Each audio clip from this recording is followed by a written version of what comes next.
दोस्तों, अगर आप भी उन करोड़ों लोगों में से हैं जो दिन रात मेहनत करते हैं, अच्छी पढ़ाई करते हैं, नौकरी करते हैं, बचत करते हैं, लेकिन फिर भी हर महीने की आखिरी तारीख आते आते पैसे की तंगी महसूस करते हैं, तो यकीन मानिए आपकी सोच को अब बदलने की जरूरत है। क्योंकि असली अमीरी मेहनत या डिग्रियों से नहीं, वित्तीय समझ, फाइनेंशियल इंटेलिजेंस से आती है। और यही समझ हमें देती है एक जबरदस्त किताब, रिच डैड पुअर डैड। यह सिर्फ किताब नहीं, एक आईना है जो हमें दिखाता है कि कैसे दो लोग, एक अत्यधिक पढ़ा लिखा और दूसरा केवल 8वीं पास, एक ही दुनिया में, एक ही जैसे हालातों में रहते हुए बिल्कुल विपरीत आर्थिक अंजाम तक पहुंचे, सिर्फ इसीलिए क्योंकि उनकी पैसे को देखने की सोच अलग थी। एक ने जिंदगी भर पैसे के लिए काम किया और दूसरा ऐसा सिस्टम बना गया जिसमें पैसा उसके लिए काम करता था। जब एक कहता था मैं इसे खरीद नहीं सकता, दूसरा कहता था मैं इसे कैसे खरीद सकता हूं। यही सोच का फर्क है जो किसी को अमीर बनाता है और किसी को जिंदगी भर संघर्षशील। अगर आप भी अमीरी को किस्मत नहीं, काबिलियत से जोड़ते हैं और जानना चाहते हैं कि धनवान बनने की असली कुंजी क्या है, तो इस वीडियो को आखिरी सेकंड तक देखिए। क्योंकि जो बातें आपको स्कूलों में नहीं सिखाई जाती, वही आपको यहां मिलने वाली हैं, सच्चे वित्तीय ज्ञान के रूप में, जो आपकी जिंदगी और सोच दोनों बदल सकता है। दोनों पिताओं के विचारों में गहरा अंतर था। एक पिता सिखाते थे कि खूब पढ़ो ताकि किसी अच्छी कंपनी में नौकरी मिल जाए। दूसरे पिता का सबक था कि खूब पढ़ो ताकि तुम्हें कोई अच्छी कंपनी खरीदने का मौका मिले। एक कहते थे मैं अमीर इसलिए नहीं हूं क्योंकि मुझे बच्चों को पालना है। दूसरे कहते थे मुझे अमीर बनना है क्योंकि मुझे बच्चों को पालना है। एक रात के खाने की मेज पर पैसों और व्यापार की बात करने को प्रोत्साहित करते थे। दूसरे खाने के दौरान पैसे की चर्चा करने से रोकते थे। एक सलाह देते थे पैसे के मामले में सुरक्षित चलो, जोखिम मत लो। दूसरे कहते थे खतरों का सामना करना सीखो। एक का मानना था कि हमारा घर ही हमारा सबसे बड़ा निवेश और सबसे बड़ी संपत्ति है। दूसरे ने कहा कि मेरा घर मेरी देनदारी, लिबिलिटी है। और अगर आपकी नजरों में आपका घर ही आपका सबसे बड़ा निवेश है, तो आप गलती पर हैं। दोनों समय पर अपने बिल चुकाते थे, पर एक पहले खुद को चुकाता था, खुद के निवेश में, जबकि दूसरा आखिर में। एक ने सिखाया कि अच्छी नौकरी पाने के लिए एक बेहतरीन रेज्यूमे कैसे लिखते हैं, जबकि दूसरे ने सिखाया कि सशक्त व्यापार एवं वित्तीय योजनाएं कैसे बनाते हैं जो लोगों को नौकरी दिलवा सकें। गरीब पिता की सोच और कार्यशैली गरीबों जैसी थी।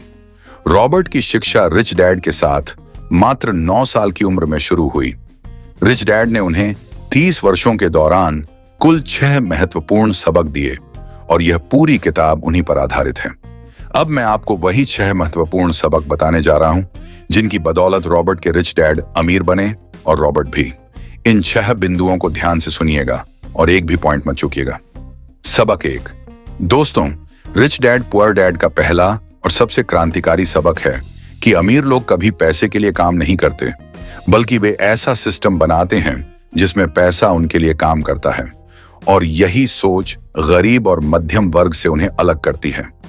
गरीब और मिडिल क्लास लोग स्कूलों में पढ़ाई करते हैं, नौकरी पाते हैं और फिर उम्र भर उसी नौकरी से अपनी जरूरतें और कर्ज चुकाते रहते हैं। यानी चूहा दौड़ में फंस जाते हैं, जहां वे दिन रात दौड़ते तो हैं पर कहीं पहुंचते नहीं। जैसे ही उन्हें पहली नौकरी मिलती है, वे अपने खर्चे बढ़ा लेते हैं। महंगे मोबाइल, कपड़े, बाइक, कार, नया घर, और फिर शुरू होती है EMI की लंबी कतार जो उन्हें हर महीने डर और तनाव में जीने पर मजबूर कर देती है।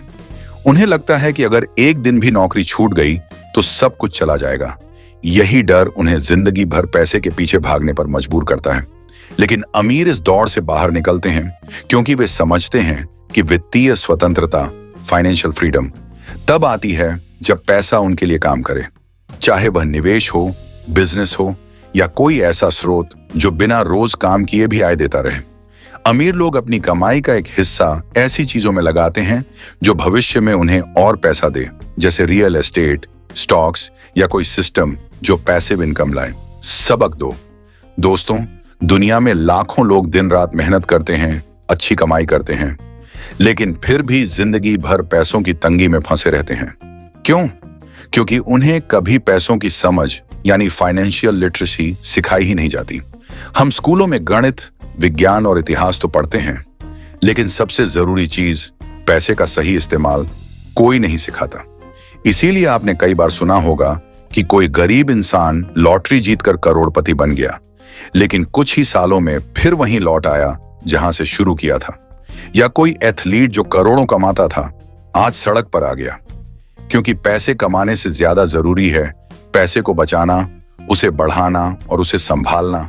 और यही समझ, पैसों की समझ, ज्यादातर लोगों के पास नहीं होती। रिच डैड कहते हैं कि अगर आप अमीर बनना चाहते हैं तो आपको एक बात जिंदगी भर याद रखनी होगी, संपत्ति और देनदारी में फर्क समझो और हमेशा संपत्तियां खरीदो। संपत्ति वो होती है जो आपकी जेब में पैसा डालती है, और देनदारी वो होती है जो आपकी जेब से पैसा निकालती है।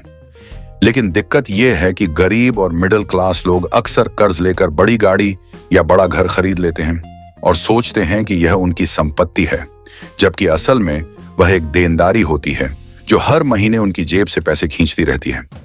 यही वजह है कि आम लोग जितना कमाते हैं उससे कहीं ज्यादा खर्च कर बैठते हैं और उम्र भर कर्ज और तनाव के बोझ में दबे रहते हैं। फाइनेंशियल लिटरेसी हमें यह समझ देती है कि सिर्फ ज्यादा कमाना काफी नहीं है, बल्कि समझदारी से पैसा चलाना, निवेश करना और अपने लिए काम पर लगाना जरूरी है। यही ज्ञान है जो अमीरों को गरीबों से अलग करता है। और अगर आप भी इस फर्क को समझ गए तो यकीन मानिए आपकी आर्थिक जिंदगी हमेशा के लिए बदल सकती है। सबक 3।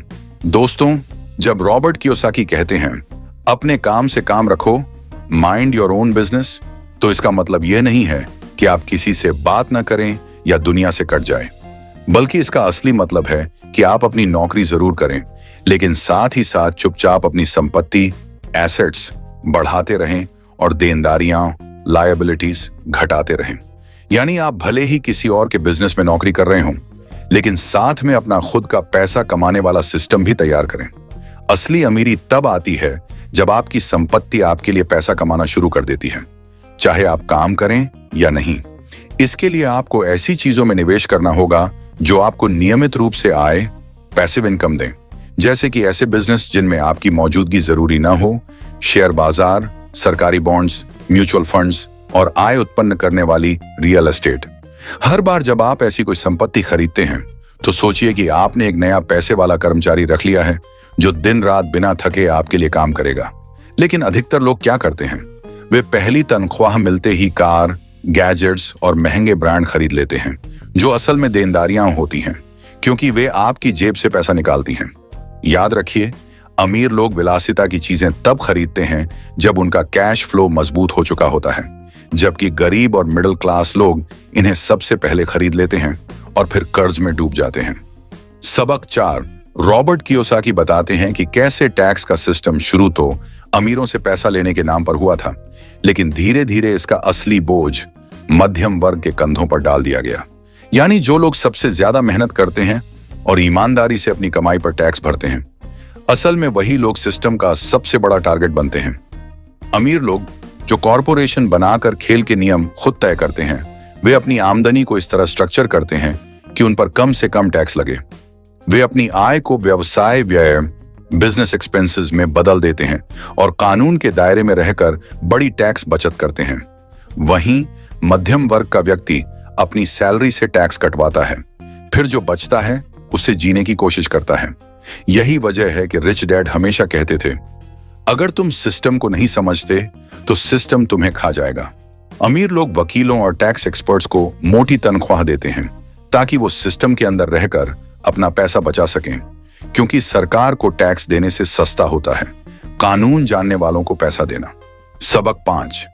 दोस्तों, रिच डैड पुअर डैड का अगला बेहद दमदार सबक है कि अमीर लोग पैसे का आविष्कार करते हैं, यानी वे पैसा कमाने के लिए मौके का इंतजार नहीं करते, वे खुद मौके बनाते हैं। अमीर लोग जानते हैं कि दुनिया में सबसे बड़ा धन छिपा होता है समस्या के भीतर, और जिसे बाकी लोग समस्या समझते हैं वही उनके लिए एक अवसर बन जाता है। रॉबर्ट कियोसाकी कहते हैं कि असली अवसर आंखों से नहीं, दिमाग से देखे जाते हैं। जो लोग फाइनेंशियल एजुकेशन, अनुभव और जोखिम को समझने की कला रखते हैं, वही उन अवसरों को पहचानते हैं जहां आम लोग डरकर पीछे हट जाते हैं। अमीर व्यक्ति कोई भी निवेश तब करता है जब उसे मालूम होता है कि वह क्या कर रहा है। ऐसे में वह जुआ नहीं खेल रहा होता, वह एक समझदारी भरा फैसला ले रहा होता है। जुआ तब होता है जब आप बिना समझे, बिना जानकारी के पैसा किसी डील में झोंक देते हैं और फिर भगवान से प्रार्थना करते हैं कि सब ठीक हो जाए। लेकिन अमीर ऐसा नहीं करते। वे पहले सीखते हैं, फिर सोचते हैं, फिर रणनीति बनाते हैं और तब जाकर पैसा लगाते हैं, जिससे वे मौके को अपने फेवर में बदल देते हैं। इसीलिए कहा जाता है कि अमीर लोग पैसा कमाते नहीं, वे पैसा बनाते हैं, क्योंकि उनके पास वह नजरिया होता है जो आम लोगों के पास नहीं होता। अगर आप भी अपनी सोच को ट्रेन करें, फाइनेंशियल ज्ञान बढ़ाएं और डर की जगह समझ को जगह दें, तो आप भी पैसों का आविष्कार करना शुरू कर सकते हैं। सबक 6, सीखने के लिए काम करो, पैसे के लिए नहीं। यानी अपने काम को केवल तनख्वाह पाने का जरिया न समझें, बल्कि उसे सीखने और अपने कौशल बढ़ाने का अवसर बनाएं। जब मैं अपनी क्लास में पूछता हूं कि आप में से कितने लोग मैकडॉनल्ड्स से बेहतर हैमबर्गर बना सकते हैं, तो लगभग सभी कहते हैं हाँ, लेकिन असली सवाल यह है कि मैकडॉनल्ड्स आपसे ज्यादा पैसे कैसे कमाता है। इसका जवाब है व्यापार प्रणाली, बिजनेस सिस्टम, जो वे बहुत बेहतर समझते हैं। बहुत से प्रतिभाशाली लोग अपनी काबिलियत के बावजूद गरीब रह जाते हैं, क्योंकि वे सिर्फ अपनी कला में माहिर होते हैं, पर पैसे कमाने के सिस्टम को नहीं समझते। मैकडॉनल्ड्स दुनिया का सबसे अच्छा हैमबर्गर नहीं बनाता, लेकिन वह इसे बेचने और पूरे सिस्टम को चलाने में माहिर है, इसलिए वह पैसा बनाता है। इसलिए जब आप नौकरी या व्यवसाय चुनें, तो केवल वेतन पर ध्यान न दें, बल्कि देखें कि आप वहां कितना सीख सकते हैं, कौन से कौशल हासिल कर सकते हैं जो आपको आगे बढ़ाएंगे। ये सोचें कि आपकी यात्रा एक लंबा जिम सेशन है, जहां आपको शुरुआत में कड़ी मेहनत करनी पड़ती है, लेकिन अगर आपने सही दिशा चुन ली तो आगे का सफर आसान हो जाएगा। इसी सोच के साथ आप अपनी असली सफलता की ओर बढ़ेंगे। और हाँ, इसके साथ मैं आपको एक बोनस सीख भी दूंगा। दोस्तों, जानकारी पसंद आई हो तो वीडियो को लाइक, चैनल को सब्सक्राइब करें अभी।